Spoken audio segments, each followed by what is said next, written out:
नमस्कार दर्शकबिन हार्दिक स्वागत छ। यहाँहरु सम्पूर्णलाई सपना अनलाइन टिभीमा निकै नै महत्त्वपूर्ण रिपोर्टका साथ उपस्थित भइसकेका छौं। हाम्रो मेहनतको लागि एउटा सानो लाइक र च्यानललाई सब्स्क्राइब गरी साथै छेउमा रहेको बेल आइकनलाई दबाई अलमा क्लिक गरेर साथ दिन नबिर्सनु होला। आउनु सब समाचारतर्फ लागौं।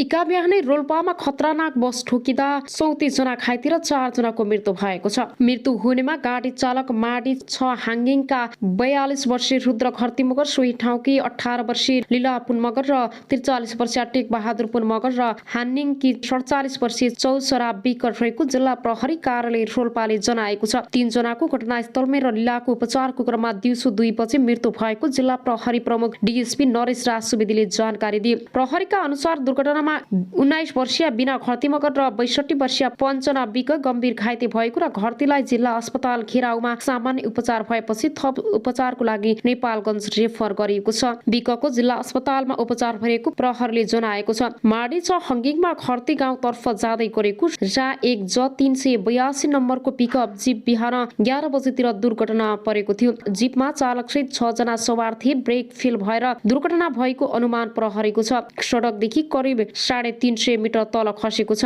अब आउनु सरको समाचारतर्फ लागौं। बार एसोसिएसनको आन्दोलनलाई प्रतिकार गर्न परिचालित करिब 50 जना पक्राउ परेका छन्। नेपाल बार एसोसिएसनको आन्दोलनलाई प्रतिकार गर्न प्रचलित करिब 50 जनालाई प्रहरीले पक्राउ गरेको छ। आइतबार प्रधान न्यायाधीश सुलेन्द्र शमशेर जबराको समर्थन गर्दै सडकमा निस्किएको समूहलाई प्रहरीले नियन्त्रणमा लिएको हो। बार एसोसिएसनको आन्दोलनलाई प्रतिकार गर्नका लागि आइतबार 2 वटा समूह सडकमा उत्रिएको थियो। बार एसोसिएसनले सर्वोच्च अदालत परिसरभित्रै विरोधको कार्यक्रम आयोजना गरिरहेको समयमा प्रधान न्यायाधीशको समर्थनमा केहीले सडकमा नाराबाजी गरेका थिए। यस क्रममा प्रहरीसँग केही बेर झडप भएको थियो। सो क्रममा एक प्रहरी सहित केही प्रदर्शनकारी घाइते भएका छन्। यसैबीच बार एसोसिएसनका पदाधिकारीहरूले प्रधान न्यायाधीश सुलेन्द्र शमशेर जबराले भिजिलान्ती र भाडाका टट्टु प्रयोग गरेर प्रतिकार समय बनाएको आरोप लगाएका छन्। सर्वोच्च अदालत परिसरमा आइतबार आयोजित विरोध सभालाई सम्बोधन गर्दै उनीहरूले भ्रष्टाचार गरेको रकम प्रयोग गरेर कानून व्यवसायीको आन्दोलनमा दबाउन खोजेको बताएका छन्। अब आउनु सरको समाचारतर्फ लागौं। प्रधान न्यायाधीश विरुद्ध बारको आन्दोलन आज दुवै ढोका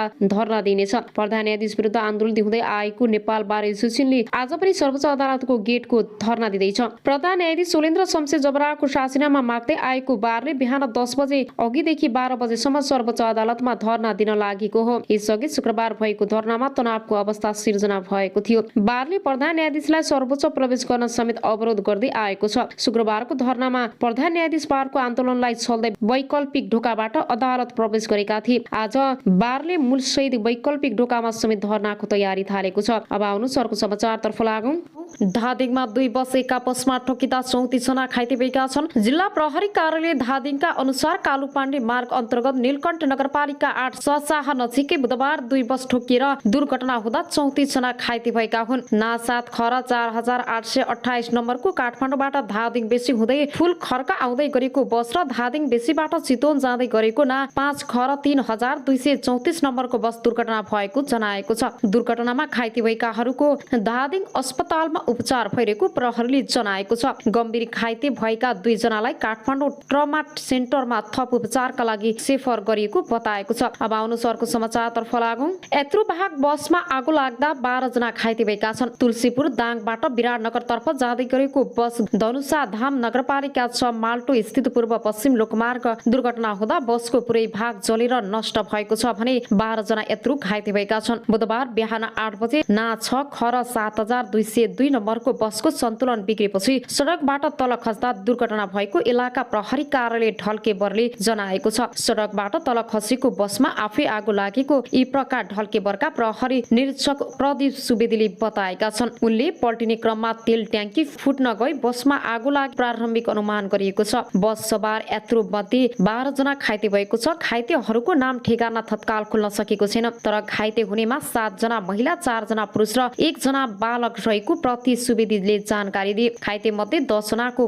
पुष्पलपुर स्थित एक निजी स्वास्थ्य उपचार केन्द्रमा, 2 जनाको लालगढ स्थित मोडेल अस्पतालमा उपचार भइरहेको छ भने बाँकी यात्रु सकुशल रहेका छन्। बसमा लागेको आगो ढल्केबर स्थित ढुङ्गा नियन्त्रण गणका सशस्त्र प्रहरी र इलाका प्रहरी कार्यालय ढल्केबर जनपद प्रहरीले वरुण यन्त्रको मुद्दाले नियन्त्रण लिएको छ। आगोमा परि अधिकांश यात्रुको सामान समेत जलेर नष्ट भएको छ। अब आउनु सरको समाचारतर्फ लागौं। सिन्धुली सदरमुकाममा निषेधाज्ञा भएको छ। सिन्धुलीको सदरमुकाम सिन्धुली माडी आसपासका क्षेत्रमा निषेधाज्ञा जारी गरिएको छ। छ। अंग्रेजी विरुद्धको युद्धमा विजय प्राप्त गरेको दिनको सम्झनामा सिन्धुलीगढीमा विजयोत्सव मनाउने कार्यक्रममा पूर्व रक्षा मन्त्री तथा नेकपा एमालेका महासचिव विश्व पोखरेललाई विजयोत्सवका कार्यक्रमको प्रमुख अतिथि बनाएको विषयमा विवाद हुँदा प्रशासनले निषेधाज्ञा जारी गरेको हो। एमाले कार्यकर्ता र सत्ता गठबन्धनका कार्यकर्ता बीच झडप हुने स्थिति देखिएपछि निषेधाज्ञा जारी गरेको जिल्ला प्रहरी प्रमुख गोविन्द काफ्लेले जानकारी दिए। सदरमुकाम सिन्धुलीगढ स्थित खेल मैदान नजिकै बाल उद्यान पार्कको उद्घाटन गर्ने र त्यहाँ बीपी कोइराला र पुष्पलाल श्रेष्ठको अर्धकदको शालिग अनावरण गर्ने कार्यक्रममा कमलामाई नगरपालिकाले प्रमुख अतिथिको रूपमा पोखरेललाई बोलाएको थियो। कार्यक्रममा सहभागी हुन पोखरेलले मंगलबार नै सिन्धुलीगढी पुगेका थिए, तर गठबन्धन दलले एमाले महासचिव पोखरेललाई प्रमुख अतिथि बनाएको भन्दै विरोध जनाए। गठबन्धनका दल कार्यकर्ताले लोकतान्त्रिक चोकमा रहेको बाल उद्यान पार्कलाई घेरेका थिए भने एमालेका कार्यकर्ता पनि ठूलो संख्यामा भेला भएका थिए। सहमतिको लागि प्रमुख जिल्ला अधिकारी रमेश नेउपानेको कार्यकक्षमा बसेको सर्वदलीय बैठकमा पनि सहमति जुट्न सकेको थिएन। त्यसपछि जिल्ला प्रशासन कार्यालयले स्थल बजार मुना चोक बस पार्क जुवाई खोला पुल हस्पिटल रोड क्षेत्रभित्र आज बिहान 11 बजेदेखि राति 12 बजेसम्म निषेधाज्ञा जारी गरेको हो। अब आउनुहोस् अर्को समाचारतर्फ लागौं। भ्रष्टाचारको अखण्ड सबै पदाधिकारी विवादित भएका छन्। जनताको उपचार गर्न र चिकित्सक उत्पादन गर्न पूर्वी नेपालको धरानमा स्थापित बीपी कोइराला स्वास्थ्य विज्ञान प्रतिष्ठान भ्रष्टाचारको अखण्ड बनेको छ। मुलुकको पहिलो जननिर्वाचित प्रधानमन्त्री बीपी कोइरालाको नाममा स्थापित विश्वविद्यालयको निकासा पछिल्लो 2 वर्षको अवधिमा 3 उपकुलपति भ्रष्टाचारको आरोपमा मुछिनेले त्यही संकेत गर्छ। 2076 साल असार 26 गते प्रतिष्ठानका तत्कालीन उपकुलपति प्रा डाक्टर राजकुमार श्रैनियार 8 लाख रुपियाँ घुससहित पक्राउ परे। प्रतिष्ठानको भवन निर्माणले ठेक्काको कमिसन लिने क्रममा उनी निवासबाट पक्राउ परेका थिए। त्यसको 3 सातापछि अघिल्ला उपकुलपति बलभद्र प्रसाद दासमाथि 4 करोड भ्रष्टाचार मुद्दा लाग्यो। दुवै मुद्दा विशेष अदालतमा विचाराधीन भएका बेला नयाँ पदाधिकारीहरू पनि रत्तिभर डराएनन्, अनियमितता गरिरहे। सरकारले गठन गरेको कार्यदलले उपकुलपति ज्ञानेन्द्र गिरी भ्रष्टाचारको आरोपबाट उम्किन नसक्ने गरी सरकारलाई मंगलबार प्रतिवेदन बुझाइसकेको छ। अख्तियारले गम्भीर रूपमा छानबिन गर्ने हो भने अहिलेका उपकुलपति गिरी सहितका पदाधिकारी जोडिने ठाउँ नै छैन। कार्यदलका एक सदस्यले अनलाइन खबरसँग भने राजनीतिको आडमा नियुक्ति भएपछि मलाई जे गर्न पछि छुट हुन्छ भन्ने सोचले यस्तो अवस्थामा पुर्याएको हो। उनी आफू त बदनाम भए संस्था समेत खराएसी बनाए। स्त्री रोग विशेषज्ञ समेत रहेका प्र डाक्टर मोहन चन्द्र रेग्मी फिस्टुलालाई रोग विशेषज्ञ हुन विशेषज्ञहरूको समुदायमा उनी राम्रा प्राचीन व्यक्तिको रूपमा चिनिन्छन्। बीपी कोइराला स्वास्थ्य विज्ञान प्रतिष्ठानमा कार्यरत रहेका उनलाई कता कता कार्यकारी र व्यवस्थापनका पदमा जाने महत्त्वाकांक्षा बढ्यो। प्रतिष्ठानका उपकुलपति डाक्टर ज्ञानेन्द्र गिरीसँग हिमचिम बढाएका उनले सुरुमा अस्पतालका निर्देशकको पद ताकेका थिए। अस्पतालका निर्देशक गौरी शंकर शाह आफैमा योग्य नभएको जानकारहरू बताउँछन्। उपकुलपति गिरीको साथमा शाहलाई पदमुक्त गरेर अस्पताल निर्देशक पदमा जाने रेग्मीको प्रयास सफल हुन सकेनन्, तर त्योभन्दा माथिल्लो रजिस्टर बन्न सफल भए। सुरुमा उपकुलपतिसँग मिलेर काम गर्नुभयो, पछि अधिकारहरू नदिएपछि विरोधमा उत्रिनु भयो। प्रतिष्ठान स्रोतले भन्यो त्यत्रो राम्रो छवि बनाएको मान्छे बेकारमा अनियमितता र जालझेलको मतियारको रूपमा मुछिनु भयो। अहिले अख्तियारमा रेग्मीमाथि समेत छानबिन चलिरहेको छ। प्रतिष्ठानका उपकुलपति ज्ञानेन्द्र गिरीको किस्सा अझै रोचक छ। लामो समय कोशी अञ्चल अस्पताल विराटनगरका काम गरेका गिरीले सेवाकालको अन्तराधीर सुनिल शर्माहरूसँग मिलेर नोभेल मेडिकल कलेज खोलेर संस्थापक अध्ययन पनि भए। शर्माको समूहले चेपुवामा पारेपछि उनी कौडीको भावमा शेर बेच्ने बाध्य भए।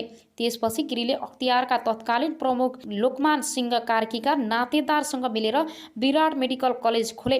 लोकमानको शक्तिको आडमा विराट मेडिकल कलेजले काठमाडौँ विश्वविद्यालयबाट विस्तारित कार्यक्रममा नाममा सम्बन्ध पारियो। गिरी काङ्ग्रेस नेता शेखर कोइरालाका नजिकका कार्यकर्ता थिए। प्रतिनिधि सभा निर्वाचन 2074 मा काङ्ग्रेसले सुनिल शर्मा मोरङ 3 मा उम्मेदवार बनाएपछि गिरी कोइरालासँग मिचिए। आफ्नो पुरानो पद्धतिलाई टिकट दिएको झोकमा उनले सुनिल शर्माका प्रतिस्पर्धा उम्मेदवार बनेका नेकपा एमाले नेता भानुभक्त ढकाललाई निर्वाचनमा सघाए। त्यति बेला गिरीले ढकाललाई सबै रूपमा सहयोग गरेको जानकारहरू बताउँछन्। वाम गठबन्धनको सरकार बन्यो। तत्कालीन प्रधानमन्त्री केपी शर्मा ओलीले ढकाललाई 28 साउन 2074 मा कानुन मन्त्री बनाए, तर 4 मङ्सिर 2076 मा ढकाल स्वास्थ्यमा आएपछि चुनावमा गरेको सहयोगको गुण तिर्नै गिरीलाई प्रतिष्ठानको उपकुलपति बनाएका थिए। राजनीतिको आडमा पदमा पुगेका उपकुलपति गिरीले प्रतिष्ठानमा मनोमानी गर्न थाले। उनलाई कुनै शक्ति, प्राज्ञिक र आर्थिक अनुशासन जरुरी थिएन। आफ्नो समर्थन गर्ने ठानेर उनले विश्वविद्यालयमा कार्यरत डाक्टर महेश चन्द्र रेग्मीलाई रजिस्ट्रारमा नियुक्त गर्न स्वास्थ्य मन्त्री ढकाललाई सिफारिस गरे र नियुक्ति पनि दिए। उनी अहिले प्राध्यापक पद जबरजस्ती लिएको आरोपमा फँसेका छन्। प्रतिष्ठानमा कार्यरत आन्दोलनरत चिकित्सक तथा अध्ययन कार्यदलका सदस्यका अनुसार हाल बीपीमा रहेका सबै पदाधिकारीहरू विवादित बनेका छन्। तुलनात्मक रूपमा राम्रो छवि मानिएका रेजिस्ट्रार डाक्टर गुरुप्रसाद खनाल पनि नियमित उपकुलपति हुँदा अनेक विवादास्पद निर्णयमा संलग्न रहेको पाइएको छ। कुनै प्राज्ञिक पृष्ठभूमि नभएका अस्पताल निर्देशक डाक्टर गौरी शङ्कर शाह खरिदमा मात्रै रुचि राख्ने पदाधिकारी मानिन्छन्। प्रतिष्ठान स्रोतले भन्यो प्रशासनिक दक्षता नभए पनि उनलाई खरिदको काम र कमाई हुने क्षेत्रमा औधी रुचि छ। उनको पदावधि केही महिना बाँकी छ। दलीय भागभण्डा र शक्तिको आडमा नियुक्ति हुनेहरूले मनोमानी गरेर संस्थालाई बिगार्ने काम गरे। प्रतिष्ठानको आन्दोलनरत सङ्घर्ष समितिका संयोजक डाक्टर एसपी सिमाल भन्छन् नियुक्ति गर्दा नै राजनीतिक स्वार्थमा पनि पदाधिकारी सिफारिस हुने गरेको छ। उनीहरूले शक्तिको आडमा अनियमितता गर्ने कुनै नौलो कुरा भएन। हरेक पटक दक्षता र क्षमता भन्दा पनि राजनीतिक संरक्षणका आधारमा पदाधिकारी नियुक्ति भएका छन्। 2050 सालमा स्थापना भई 2055 सालदेखि चिकित्सक शिक्षामा स्नातकोत्तर तह सञ्चालन गरिरहेको प्रतिष्ठानले पूर्वी नेपालका विभिन्न जिल्लाहरूमा चिकित्सा सेवा र दन्त चिकित्सा सेवा दिइरहेको छ। आफ्नो क्षमताको 3 गुणासम्म बिरामी जाँच्ने अस्पताल भएको प्रतिष्ठानको पछिल्लो समय आम्दानी घट्दो क्रममा छ। शैक्षिक गुणस्तर खसेको छ। नियमित जसो आर्थिक नियमितता हुने गरेको छ। प्राज्ञिक काम कारबाही तहस नहस छ भने अस्पतालमा बिरामी फेरेर रेफर गरेर कमिसन लिने प्रवृत्ति मौलाएको छ। पदाधिकारीहरूको असहमतदारी र झैझगडाले स्थिति झन तनावपूर्ण बनेको छ। बेथिति मौलाएको प्रतिष्ठानमा एकै वर्षमा 48 करोड रुपियाँसम्म बेरोज निस्किएको छ। 2 अर्ब 20 करोडको बजेटमा 17% रकम चालु प्रकृतिका काममा खर्च हुन्छ। प्रतिष्ठानमा आवास छ तर बाहिरका मानिसहरू बसेका छन्। छात्रावास र कर्मचारी आवासमा पानी चुहिन्छ। नर्सिङ स्टाफलाई आवास छैन तर संस्था बाहिरका व्यक्तिले आवास पाएका छन्। निवासमा अस्पतालमै काम गर्न जुनियर रेसिडेन्टलाई मासिक 4000 भाडा असुलिएको छ। अहिलेका यी 4 पदाधिकारीले संस्थालाई बदनाम बनाएकोले तत्काल उनीहरूलाई बर्खास्त गरेर योग्य र समक्ष पदाधिकारी नियुक्त गर्नुपर्छ। एक सिनेटरले अनलाइन खबरसँग भने नत्र आफै जनचेतनाको नाममा स्थापित स्वास्थ्य निकायको अवस्था बेहाल हुँदा सत्तारूढ दल मूकदर्शक हुने भयो।